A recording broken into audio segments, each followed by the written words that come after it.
এই মাশরুম সোয়ার রেসিপিটা দেখার জন্য ভিডিওটা স্কিপ না করে পুরো দেখো। খেতে এটা দারুণ হয়। আজকে বাজার থেকে এনেছিল মাশরুম। চলো এই মাশরুমগুলো দিয়ে কিছু করা যাক। প্রথমে এই মাশরুমগুলোকে আমি ভালো করে কেটে নেব। এগুলো আমার কাটা হয়ে গেছে। এগুলো একটু গরম জলে আমি ধুয়ে নিয়েছি।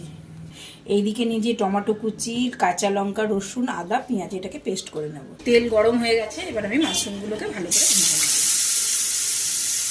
এবার সামান্য পরিমাণ নুন আর হলুদ দিয়ে মাশরুমগুলোকে আমি ভালো করে ভেজে নেব। এই দেখো মাশরুমগুলো ভালো করে ভাজা হয়ে গেছে। কতটা মাশরুম দেখো, কমে কয় কিছু হয়ে গেল। এগুলো ভালো করে ভাজা হয়ে গেছে। এবার এগুলোকে আমি তুলে নেব। এবার ওই তেলেই দিয়ে দেবো আগে থেকে ভিজিয়ে রাখা কিছুটা পরিমাণ সয়াবিন। সয়াবিনগুলোকে আমি ভেজে নেব। আর দিয়ে দেবো কয়েক পিস আলু।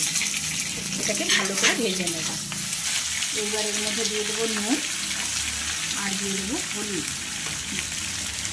এটাকে হালকা নেড়ে চেড়ে দেবো আগে থেকে করে রাখা মশলাটা দিয়ে এটাকে ভালো করে আমি কষে নেব।